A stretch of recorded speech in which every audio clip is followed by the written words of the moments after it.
Australia is home to some of the deadliest animals on the planet. But what if I told you there's one creature they all fear?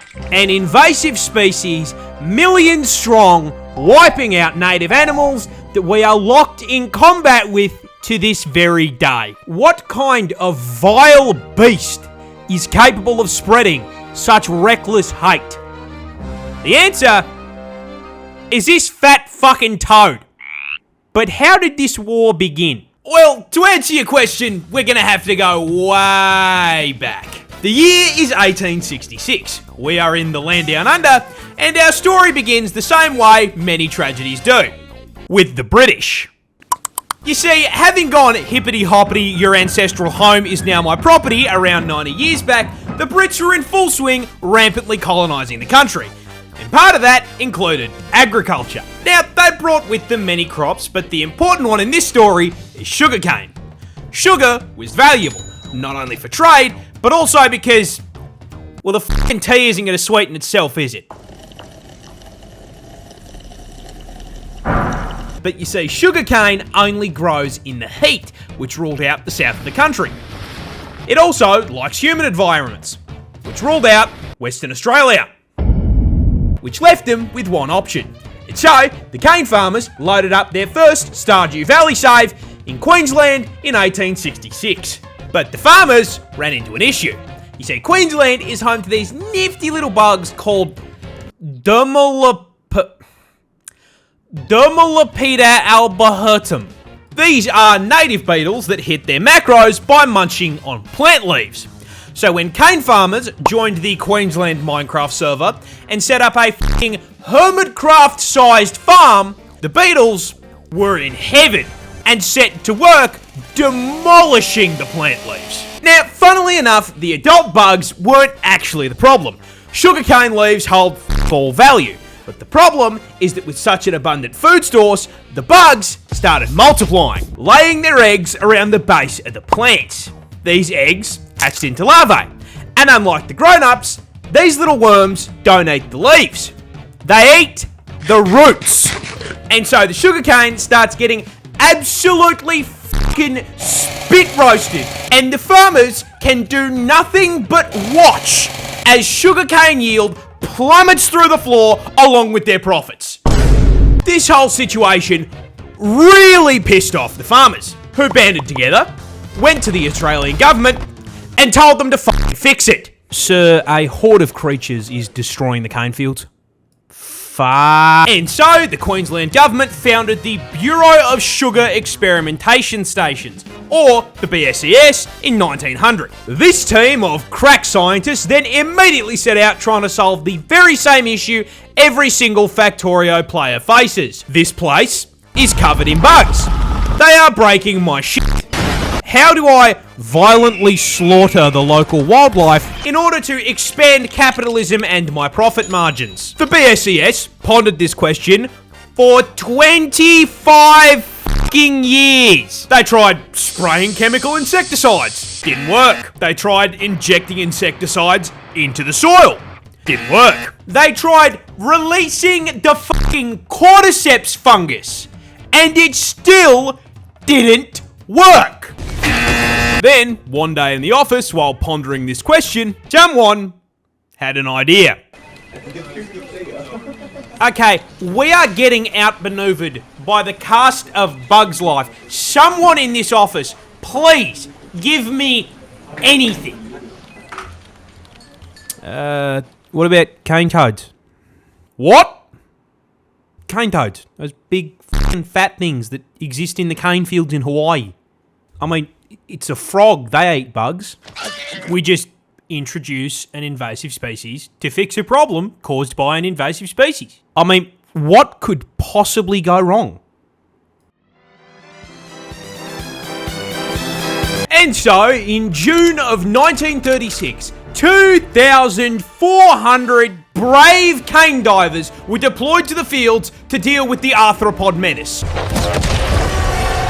But there's just one small issue. Cane toads were fucking dog shit. Yeah, funnily enough, big, fat, slow, ground-dwelling toads were not exactly the smartest solution to deal with beetles that spend the majority of their adult life 6 meters off the fucking ground. It's over, Anakin! I have the high ground! On top of that, cane toads don't dig for food either, so they didn't eat the larvae. Now this all sounds like information that should have come up during the research and study phase of the plan. This, however, implies that there was a research and study phase. The BSCS did not conduct a single fucking study on environmental impact before releasing an army of cane toads. Are you This complete absence of brain cells caused a rather spectacular domino effect of ecological fuck-ups, and it's going to teach you a valuable lesson about invasive species. You see, while the cane toads barely ate what they were supposed to, they did eat. And as incredibly large omnivorous toads, they ate practically anything they could fit into their mouths. Rats, mice, lizards, snails, baby birds. It was the toad equivalent of fucking Kirby. And then, not unlike the exact problem they were brought here to solve, with all that food, they started reproducing. A lot. In fact, female cane toads can lay anywhere between 8,000 to 30,000 fucking eggs per clutch. But I mean, this should not be too much of a problem. Australia is home to some of the deadliest creatures on the planet. Surely, the local wildlife has this under control. Wait, what? Cane toads, they're poisonous. So those little bulges on the shoulder, those are parotid glands, and they are packed to the brim with bufotoxin. No, that's not a D's Nuts joke. Got him! Now, whenever the adult toads are threatened, they will squirt this white, sticky fluid out of the glands. And when ingested, it does 2 things. 1, makes you trip absolute balls thanks to the hallucinogenic bufotenin. And 2, the other ingredient, bufogen, just straight up gives you a fucking heart attack. It's important to note that this toxin is also present in their eggs and tadpoles. Now, in their natural habitat, this isn't as much of a problem because everything around them has had thousands of years to get good and deal with this fuck-ass poison build by either developing immunity or learning to eat around the glands. But Australia is not their ecosystem, and despite all of the deadly animals we've got, they have had a grand total of 5 minutes to adapt to the presence of the fucking calid toad. Now, quick question for the class. What happens to an animal population when there is nothing to eat it? It gets bigger. And so, shortly after being introduced, a rapidly expanding tyrannid swarm of toads began to spread across the country. The BSCS noticed this and, did fucking nothing. Because it technically didn't affect the sugar cane. The swarm spread further, occupying all inhabitable parts of Queensland, and they were laying so many fucking eggs that their clutches began polluting the waterways like a bufotoxin teabag, killing native fish as well as any animals that drank from the water. The BSCS did nothing. Those eggs hatched into tadpoles, which started killing more fish. The BSCS still did nothing. The swarm advanced, breaching into the Northern Territory and New South Wales.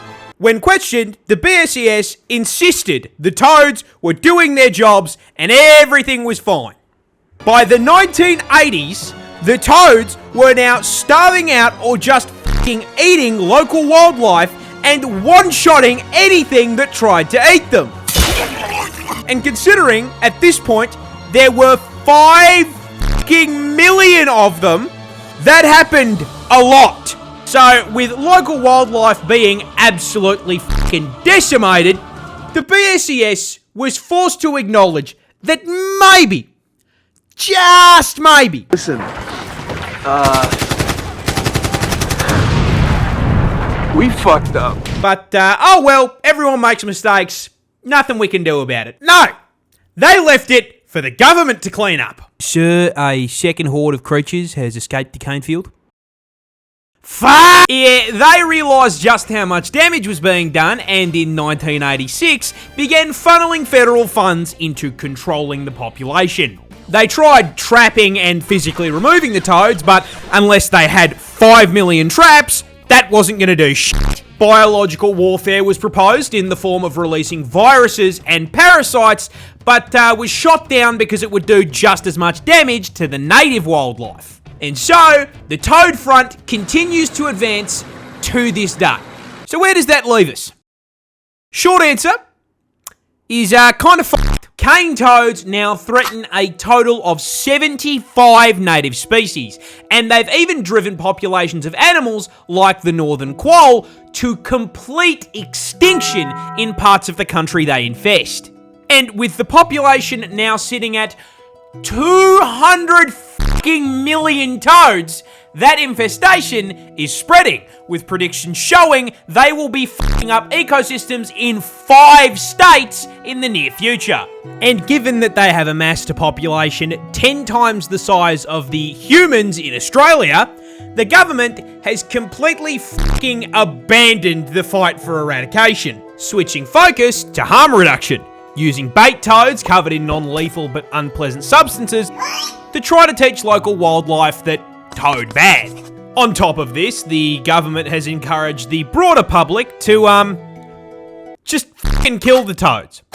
You are supposed to do it humanely by catching them and sticking them in a freezer for 48 hours, but, most people don't want a frog taking up their freezer space, so they just use a fucking golf club or a car. Driving in my car right after And with this being Australia, our wildlife is also putting up a fight. Keelback snakes, for example, are immune to their venom, and ricali and magpies have learned to flip them onto their backs before getting a feed. Now, jokes aside, you want to know who I feel genuinely fucking awful for? The toads. They didn't ask for any of this shit. They just got dumped onto a random island and did their thing, and now they are being actively hunted. No. The assholes in this story are the BSES and the cane growers. Because you may be thinking, why were they allowed to do this shit in the first place? Well, that's the neat part. They weren't.